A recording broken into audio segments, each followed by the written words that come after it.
बिस्मिल्लाहिर्रहमानिर्रहीम। आज हम मोशन एंड पोर्स के कुछ इंपॉर्टेंट एमसीक्यूज डिस्कस करेंगे, जो कि इकेट, इंडिकेट, एंट्री टेस्ट और इसी तरह फोर्सेस के डिफरेंट टेस्ट अगर कोई दे रहा है तो इसमें ये फिजिक्स के जो इम्पॉर्टेंट एमसीक्यूज है आज मैं इंशाल्लाह इसको डिस्कस करूँगा, तो आपके लिए बहुत हेल्पफुल रहेगा। तो पहला एमसीक्यूज क्या है? Slope of velocity time graph is velocity time graph का जो स्लोप है वो किसके बराबर है? डिस्टेंस के बराबर है, फोर्स के बराबर है, एक्सेलरेशन के बराबर है या मोमेंटम के बराबर है? तो सबसे पहले हमारे पास स्लोप है क्या? तो स्लोप हम किसको कहते हैं? Vertical divide by horizontal. तो हमें पता है कि हम वर्टिकली वेलोसिटी को लिखते हैं और हॉरिजॉन्टली हम टाइम को लिखते हैं। तो अब स्लोप किसके बराबर है? स्लोप हमारे पास बराबर है वर्टिकल डिवाइड बाई हॉरिजॉन्टल। तो वर्टिकल में क्या है? वेलोसिटी है, और हॉरिजॉन्टल में क्या है? तो हॉरिजॉन्टल में टाइम है। तो वेलोसिटी डिवाइड बाई टाइम किसके बराबर है? एक्सेलरेशन के बराबर है। तो इसलिए हमारे पास जो वेलोसिटी टाइम ग्राफ का स्लोप है वो किसके बराबर है? वो हमारे पास बराबर है एक्सेलरेशन के। तो इसमें एक्सेलरेशन ऑप्शन सही है। Question number 2, area under velocity time graph. हमारे इस क्वेश्चन में क्या कह रहा है कि हमारे पास वेलोसिटी टाइम ग्राफ का जो एरिया है वो हमें क्या देता है? फोर्स, डिस्प्लेसमेंट, एक्सेलरेशन या टाइम। तो अब हमारे पास वेलोसिटी हम वर्टिकल लिखते हैं और हॉरिजॉन्टली हम क्या लिखते हैं? हम हॉरिजॉन्टली टाइम लिखते हैं। तो अब एरिया का की बात करें तो एरिया किसके बराबर है? Vertical multiply by horizontal. तो वर्टिकल में हमारे पास एरिया होगा। तो वर्टिकल क्या है? वेलोसिटी है, और मल्टीप्लाई बाई हॉरिजॉन्टल, हॉरिजॉन्टल क्या है? टाइम है। तो वेलोसिटी किसके बराबर है? डिस्प्लेसमेंट डिवाइड बाई टाइम, और ये टाइम अपनी जगह, तो टाइम के साथ कैंसिल हो जाएगा। तो हमारे पास क्या आएगा? हमारे पास डिस्प्लेसमेंट। तो मतलब ये कि वेलोसिटी टाइम ग्राफ हमें किसकी वैल्यू दे रहा है? क्या दे रहा है? तो हमें डिस्प्लेसमेंट दे रहा है। अब क्वेश्चन नंबर 3 की तरफ चलते हैं। क्या कह रहा है? Which of the following pair है सेम डायमेंशन ऑलवेज। इसमें से किसका, किन क्वांटिटी का, डायरेक्शन, ये डायमेंशन नहीं है, क्या है? डायरेक्शन। यानी इनमें से किन दो क्वांटिटी का डायरेक्शन सेम होता है? फोर्स और डिस्प्लेसमेंट का, फोर्स और वेलोसिटी का, फोर्स और एक्सेलरेशन का, फोर्स और मोमेंटम का। तो हमें पता है according to Newton second law कि हमारे पास एक्सेलरेशन डायरेक्टली प्रोपोर्शन है फोर्स का, और एक्सेलरेशन का डायरेक्शन हमेशा फोर्स की डायरेक्शन में होगा। जिस डायरेक्शन में फोर्स लगता है उसी डायरेक्शन में एक्सेलरेशन प्रोड्यूस होगा ऑलवेज। तो इसलिए हमारे जो इसमें सही ऑप्शन है कि किन दो क्वांटिटीज़ का डायरेक्शन सेम होता है, तो हमारे पास फोर्स एंड एक्सेलरेशन का डायरेक्शन सेम होता है। बाकी का सेम भी हो सकता है और अपोजिट भी हो सकता है और डिफरेंट डायरेक्शन हो सकता है, लेकिन फोर्स एंड एक्सेलरेशन का डायरेक्शन हमेशा क्या होता है? सेम होता है। Question number 4, distance covered by a freely falling body in 2 second. क्या कह रहे हैं? हमारे पास लेट सपोज एक बॉडी है जो हम फ्री फॉल मीन्स कि सिर्फ उस पर फोर्स ऑफ ग्रेविटी एक्ट कर रहा हो। तो अगर इसको हम छोड़ते हैं तो ये टाइम 2 सेकंड में कितना डिस्टेंस कवर कर देगा? तो हमारे पास इसका एक फार्मूला है। क्या है? हमारे पास S = VIT plus half GT²। लेकिन जब हम एक बॉडी को ऊपर से छोड़ते हैं तो उसी टाइम पे उसका जो इनिशियल वेलोसिटी है उसकी वैल्यू क्या होती है? 0 होती है। तो जब वेलोसिटी की वैल्यू 0 होगी तो ये टर्म 0 हो जाएगा, क्योंकि 0 मल्टीप्लाई बाय टाइम तो 0। तो हमारे पास जो डिस्टेंस है उसके बराबर हाफ GT²। तो इसमें हम वैल्यू पुट करते हैं तो हमारे पास हाफ अपनी जगह, जी की वैल्यू क्या है? 9.8 है, और टी क्या है? 2 सेकंड, तो 2 का स्क्वायर 4, 2 का स्क्वायर, 2 जा 4, और 4 को अगर 9.8 से मल्टीप्लाई करते हैं तो ये हमारे पास आएगा 39.2, और ये इस पे 2 पे डिवाइड करते हैं तो आएगा क्या? 19.6 मीटर। क्या मतलब है कि हमारे पास एक बारी अगर फ्री फॉल कर रहा है तो वो 2 सेकंड में 19.6 मीटर को इतना डिस्टेंस कवर कर देगा। अब question number 5, the distance covered by a body in time t starting from rest. यानी हमारे पास अगर एक बॉडी है जो कि रेस्ट से स्टार्ट हो रहा है, रेस्ट से जब स्टार्ट हो रहा है तो इसका इनिशियल वेलोसिटी क्या होगा? ज़ीरो होगा। तो कितना डिस्टेंस कवर कर लेगा? तो हमारे पास अभी हमने फार्मूला लिखा क्या कि s is equal to v i t plus half g t square या ए टी स्क्वायर एक्सेलरेशन है। तो जब इनिशियल वेलोसिटी ज़ीरो होती है, जब स्टार्टिंग रेस्ट से होती है तो ये ज़ीरो हो जाएगा। तो इस हमारे पास किसके बराबर half g t square or half a t square. अगर फ्री पाल है तो फिर एक्सेलरेशन जी के बराबर है, नहीं उस एक्सेलरेशन हम एक्सेलरेशन ड्यू टू ग्रेविटी कहते हैं। लेकिन अगर ये नहीं है तो फिर हम जनरली यही एक्सेलरेशन लेते हैं। तो हाफ ए टी स्क्वायर ठीक है। तो इसमें से कौन सा है? ए टी स्क्वायर डिवाइड बाई 2 यानी हाफ ए टी स्क्वायर। तो ये option A is correct one. अब क्वेश्चन नंबर 6 की तरफ चलते हैं। क्या कह रहा है? What is the shape of velocity time graph for constant acceleration. अगर हमारे पास एक्सेलरेशन की वैल्यू ज़ीरो हो तो फिर हमारे पास वेलोसिटी टाइम ग्राफ क्या होगा? तो हमें पता है कि जब एक्सेलरेशन ज़ीरो होती है तो उसी टाइम जो वेलोसिटी है वो यूनिफॉर्म होता है, कांस्टेंट वेलोसिटी के साथ वो बॉडी मूव कर रहा है। तो अगर हम इसको ड्रा करते हैं वेलोसिटी टाइम ग्राफ पे तो इसका जो शेप है वो किस तरह होगा? उसका शेप होगा किस तरह? फॉर कांस्टेंट एक्सेलरेशन तो ये हमारे पास स्ट्रेट लाइन होगा। जब हमारे पास एक्सेलरेशन कांस्टेंट हो तो फिर हमारे पास वेलोसिटी टाइम ग्राफ क्या होगा? स्ट्रेट लाइन होगा। Question number 7। तो 7 क्या कह रहा है?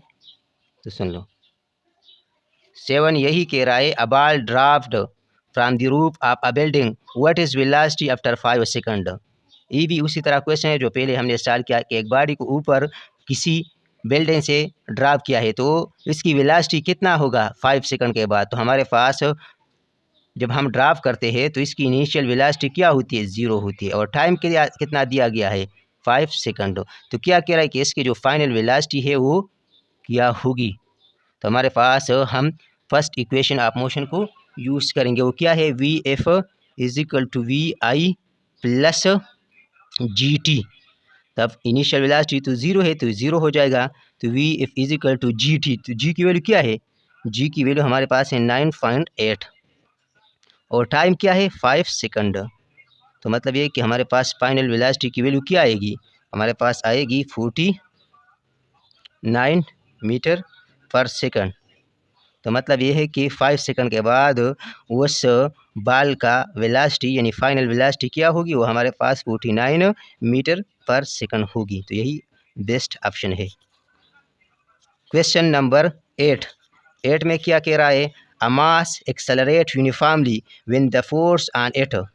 क्या कि हमारे पास एक बॉडी की एक्सेलरेशन क्या है? जब हमारे पास एक्सेलरेशन यूनिफॉर्म हो यानी कांस्टेंट हो तो फोर्स की वैल्यू क्या है? तो हमें पता है कि force directly proportional to acceleration.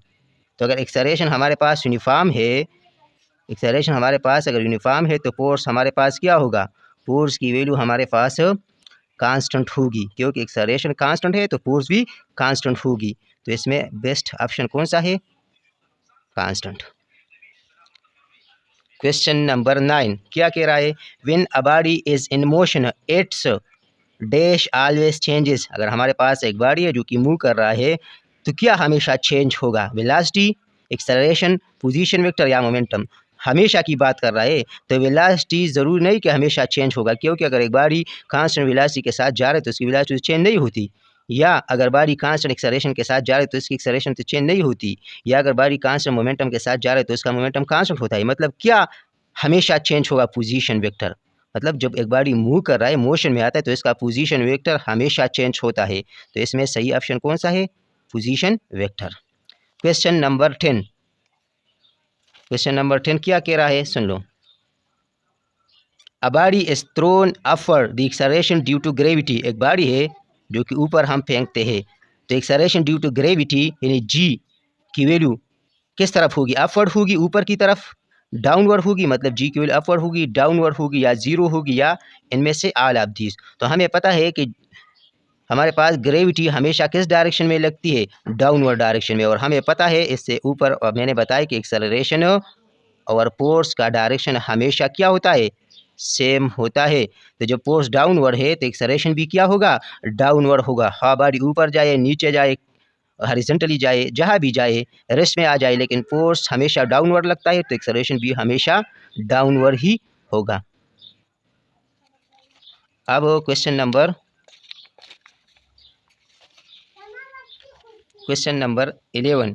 तो क्वेश्चन नंबर 11 में क्या कह रहा है कि हमारे पास when a body move in a straight line displacement coincide with, हमारे पास एक बॉडी है जो कि स्ट्रेट पाथ में मूव कर रहा है, तो इसका जो डिस्प्लेसमेंट की ये किसके साथ कोइंसाइड होगा, फोर्स के साथ, डिस्टेंस के साथ, एक्सेलरेशन के साथ, या ए एंड बी यानी फोर्स और डिस्टेंस दोनों के साथ। तो जब हमें पता है कि हमारे पास डिस्प्लेसमेंट एंड डिस्टेंस कब बराबर होगा, जब हमारे पास स्ट्रेट पाथ में मूव करेगा, क्योंकि हमें पता है कि स्ट्रेट पाथ हमेशा हमारे पास डिस्प्लेसमेंट होता है, लेकिन अगर बॉडी इसी पाथ पे चला जाए स्ट्रेट पाथ तो डिस्टेंस होता है। तो डिस्टेंस और डिस्प्लेसमेंट हमेशा कोइंसाइड होता है, हमेशा इक्वल होता है जब वो बॉडी स्ट्रेट लाइन पे मूव करे। तो इसमें डिस्प्लेसमेंट किसके साथ कोइंसाइड करता है स्ट्रेट लाइन मोशन में, डिस्टेंस के साथ। तो option distance is best one. अब क्वेश्चन नंबर 12 को देखते हैं, क्या कह रहा है, when velocity time graph a straight line parallel to time axis, then हमारे पास ये वेलोसिटी है और ये टाइम है। तो क्या कह रहा है कि जब velocity time graph straight line parallel to time axis, यानी हमारे पास ये इसी तरह हो, टाइम एक्सिस के पैरेलल हो, तो हमारे पास फिर क्या होगा, एक्सेलरेशन कांस्टेंट होगा, एक्सेलरेशन वेरिएबल होगा, एक्सेलरेशन जीरो होगा या एक्सेलरेशन नेगेटिव होगा। तो जब वेलोसिटी टाइम के साथ, आप देखें ना वेलोसिटी कांस्टेंट है, टाइम गुजरता जा रहा है लेकिन वेलोसिटी की वैल्यू ऊपर नीचे नहीं आती, मतलब वेलोसिटी कांस्टेंट है। जब वेलोसिटी कांस्टेंट हो, यूनिफॉर्म हो, तो हमारे पास फिर एक्सेलरेशन प्रोड्यूस होता है नहीं, क्योंकि rate of change of velocity is called acceleration. और जब वेलोसिटी में कोई चेंज ही नहीं आ रहा तो एक्सेलरेशन क्या होगा, एक्सेलरेशन हमारे पास जीरो होगा। तो एक्सेलरेशन इज जीरो। अब क्वेश्चन नंबर 13 को देखते हैं। 13 क्वेश्चन क्या कह रहा है, instantaneous and average velocities become equal when, हमारे पास एक इंस्टेंटेनियस वेलोसिटी होता है, एक एवरेज वेलोसिटी। इंस्टेंटेनियस इस वेलोसिटी को हम कहते हैं कि किसी इंस्टेंट पे हम फाइंड करते हैं, किसी टाइम पे हम कहते हैं कि इसी टाइम पे क्या है, तो उसी टाइम पे, वो स्मॉल टाइम पे उसको हम इंस्टेंटेनियस, और एवरेज क्या है, टोटल वेलोसिटी को हम एड अप करते हैं, उसको एवरेज वेलोसिटी कहती है। जब हमारे पास एक बॉडी का एक्सेलरेशन जीरो होता है तो उस हमें पता है कि फिर वो वेलोसिटी कांस्टेंट होती है, वो यूनिफॉर्म होती है। तो यूनिफॉर्म वेलोसिटी या कांस्टेंट वेलोसिटी में हमारे पास इंस्टेंटेनियस और एवरेज वेलोसिटी की वैल्यू क्या होती है, सेम होती है। तो जब हमारे पास एक्सेलरेशन जीरो होता है तब instantaneous and average velocity become equal. Question number 14, which of the following is a vector quantity, इनमें से वेक्टर क्वांटिटी हमने फाइंड करना है। 4 ऑप्शन दिए गए हैं, इसमें से एक सिर्फ वेक्टर क्वांटिटी है, बाकी 3 स्केलर है। आया प्रेशर वेक्टर है, डिस्टेंस, स्पीड या वेलोसिटी। तो प्रेशर भी स्केलर है, डिस्टेंस भी स्केलर है, स्पीड भी स्केलर है, और वेलोसिटी हमारे पास क्या है, वेक्टर क्वांटिटी है। तो velocity is a best option. Question number 15 क्या कह रहा है, which of the following is a scalar quantity. अब उसी का अपोजिट क्वेश्चन है कि इन चारों में से कौन सा स्केलर है, हमने स्केलर ढूंढना है। 3 वेक्टर होगा और एक स्केलर होगा। डिस्प्लेसमेंट वेक्टर क्वांटिटी है क्योंकि इसका डायरेक्शन होता है डिस्टेंस, डिस्टेंस हमारे पास स्केलर होता है, और वेलोसिटी और एक्सेलरेशन दोनों हमारे पास क्या है, वेक्टर क्वांटिटी है। तो सिर्फ डिस्टेंस हमारे पास स्केलर क्वांटिटी है। अब question number 16, a man in his car moving 36 kilometre per hour, his speed with respect to car, हमारे पास एक बंदा है जो कि कार में मूव कर रहा है, यहाँ कोई बंदा है। अब ये कार जा रहा है 36 किलोमीटर पर आवर।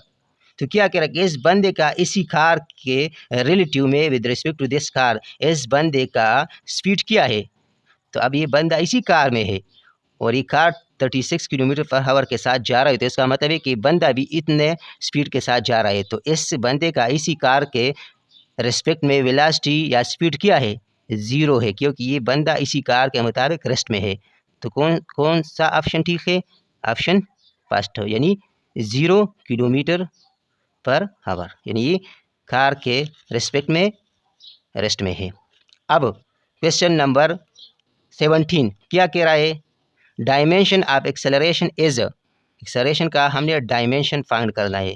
तो सबसे पहले एक्सेलरेशन हमारे पास का यूनिट क्या है, मीटर पर सेकंड स्क्वायर, बस यूनिट से हमने डायमेंशन को फाइंड करना है।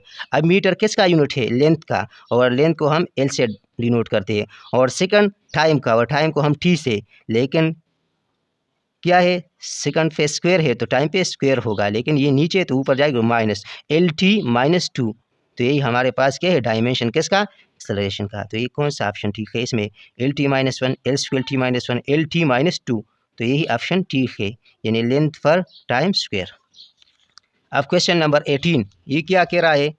तो क्वेश्चन नंबर 18 यही कह रहा है dimension of velocity is equal to, हमारे पास वेलोसिटी का डायमेंशन पूछ रहा है, किसके बराबर है? एक्सेलरेशन का, स्पीड का, डिस्टेंस का या मोमेंटम का। तो वेलोसिटी हमारे पास किसके बराबर है? Displacement divide by time.